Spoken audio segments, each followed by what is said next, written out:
like goes to the Yeah, I left guess and so. to the right. Right? Oh, what? You came right on time. Right, absolutely perfect, right on time as soon as we're about to do this. Alright, cool. Perfect time, guys! Hey, everybody's right on time right now. This is perfect. Yeah. Alright, well, let's give a round of applause to everybody who just came in. Let's give another round of applause to Joseph and his wife for hosting this. What was her name? Sia, Joseph and Sia, yes. Pure Lagos, of course, the most beautiful place on earth. This place is a safe haven. It's a sanctuary for artists like us. It's just like, it is a true diamond in the rubble waiting to be seen. I wouldn't even say rubble. It's just in the place. In the cobblestone. In the cobblestone nation. So Jada, well, how do we want to start this piece off right here? All right, let's begin. So this past December, I was invited to do, it's called Razzle Bazzle. It was not Art Basel, but an event around Art Basel, because there are a lot of events going on. So we went all the way down to Miami, checked out the real Art Basel, then went to this event where I was live painting and displaying artwork. And we saw an Italian artist there he was a really successful artist. Renowned, right? Yes. Almost renowned. Yeah, You can say renowned. Times Square and his own solo exhibition in Italy and stuff. And he was unveiling his piece where it looked completely black, and then he was peeling off. You want to pass that around right there? Everybody passes it around. These are the strips. It revealed an image after the audience all peeled off the pieces. Pieces and digital ones, so it's a combination between canvas as well as NFT crypto space. So what we have created today is to make you interact with the canvas so you can discover what there is and the final piece. Thank you so much. That's crazy. If you thought you was creative, there are more limits to reach, right? Andrea Crespi. So we're going to get into this panel. I want y'all to hear about these amazing people. I see a lot of beautiful people here. That right there. Glad to have y'all today.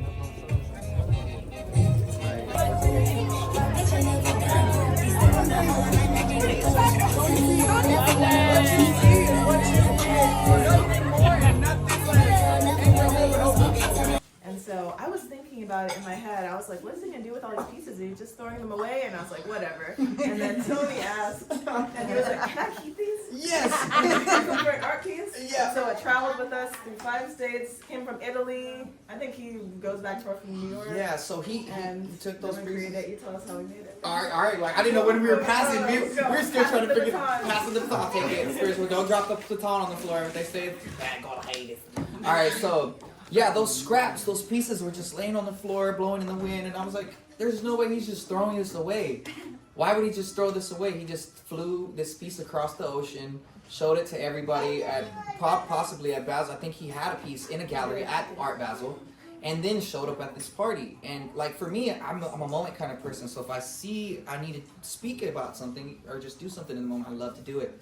So I asked him, would it be okay if we took these pieces back with us and created a sister piece? And he was just immediately yes, let's do it. I love that. I would love if you did that. So as you see, we took those strips. It's like a ball. It was crazy. It was all tacked up. Pass it to everybody. Pass it around. I want everybody to feel that. And it took us months to actually untangle those strips and create another image out of it. Now his original piece was a portrait of Basquiat. A portrait of Basquiat with sunglasses on that said, "Believe it or not." And in essence, that's what we had to get used to doing, believing that this stuff was blue chip before any museum, before any person came and put a stamp on it and said, "Oh yeah, sure, it's worth $1 million." We have to sit there and say, it's worth $1 million. Recognize your own value. Recognizing your own value. So we take the strips and we drove from Miami back to Virginia, which took 16 hours because we kept stopping. Oh my God. I was like, what happened? I cannot wait to get back in this one. Take it back. We take Jada's beautiful artistic, her artistic rendering for portraits and her precision. And that lovely essence that she puts into every little piece, that little bit of love she puts into everything. And of course my wild, okay, this with this is this equals this, bam, done, get it out of my face. 10 more and I'm done. That's how I love to make my art. And so we met in the middle, we connected our visions along with his, And not only, when we showed him the piece, he was just like, thank you for breathing life into my art, into redoing it. So, without further ado, Connected Visions. Let's see. And here is the final piece.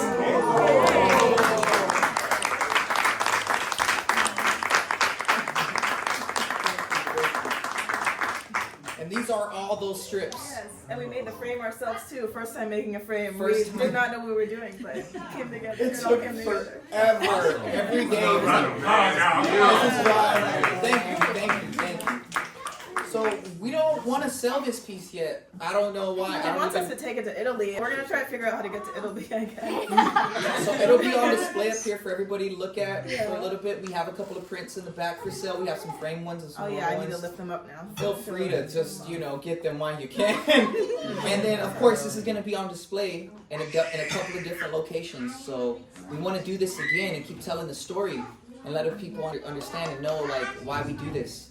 Because we, not only do we love art, but we want to improve the state of the conversation of art today. That it's not just all about high dollar artists or $1 million art or stuff like that. Everything that you make, that you love, has value because you love it. And you can just get materials from anywhere. You don't need to buy like the fanciest paints and all these like expensive art equipment. Art equipment. Art equipment. Yeah. Supplies. We just used right? like a board that we got from the store and just stuck it all together and used what we had. It a lot was of super glue. A lot of super glue. a lot of super super glue, a lot of detangling. It was immense. Was this your first piece that you did together? We actually made a UFO in December. Yeah. A few people in here were interviewed inside of it. It was a 9-foot tall UFO. Yeah. We're making, that's getting kind of heavy, right? Yeah, this thing is like, it weighs 150 pounds. Oh my god. But yeah, it's a 9-foot tall UFO, and you can go inside of it. It had LED lights, and we had like all these like front. And it was we had a warm. heater. It was cold outside. It was like what, in the 30s or something. Yes, it was very cold. It was December in Virginia. Yeah, so it's in my backyard now. No, I just have a giant UFO in my backyard. Yeah, so if anybody wants to come hang out and barbecue and chill out in the UFO, you just let us know. And thank you so much. It's a,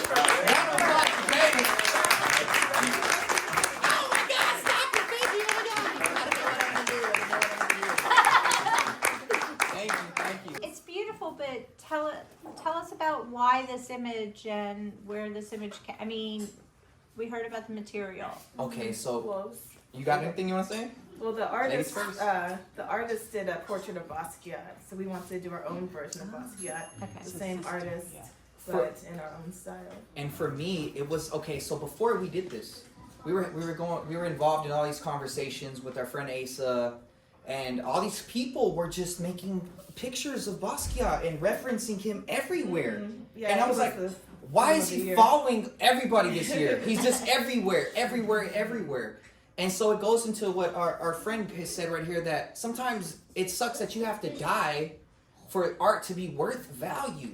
So in a weird essence, us being here in the now and enjoying the current moment, it kind of prolongs what he did. I don't like heroes or looking up to people and saying, oh, well, if he did this. But the fact that this man had to actually die for his work to be worth something in the end, or however much it's worth now, to be blue chipped and up there with Picasso's, is just almost like a love tragedy. I think that's what the common goal or the common theme for tonight is: love, death, art, and the now.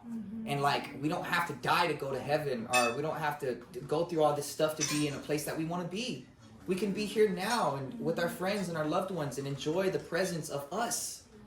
And I feel like the world today is so structured around fear that it doesn't allow us to really be with us anymore. Like, we are the us. They are us. Them is us. Them is I. The greatest version of I am is they and we. And so I love that when we come together, we create the biggest I am. And I love that. And I really want to say that that's what this piece is about: connecting visions and him without the glasses and showing the eyes and showing the soul and the love and all the care that goes into this. I wish we could have put a pop of red on here somewhere, because he had this red duct tape that he was hanging it on the wall, and this man was just in love with his art and he loved what he did. And I love that he was so proud to get up there and just do it. And it was Italian, so. yeah, right? Italiano. Hey, You know what it's funny? We were looking at Basquiat's art too at Art Basel the day before we I got a We picture saw of his that. piece. We saw his actual Basquiat. But yeah, we're just telling the story, our story, and then the story of like art kind of traveling, being bounced back and forth. Yeah. This guy was inspired by Basquiat. We were inspired by him, and it's like transcontinental and up and down the coast and all over. All around the world. We're gonna put this in the back. If anybody wants to take pictures with it or anything, it's in the back. It's right there kicking it.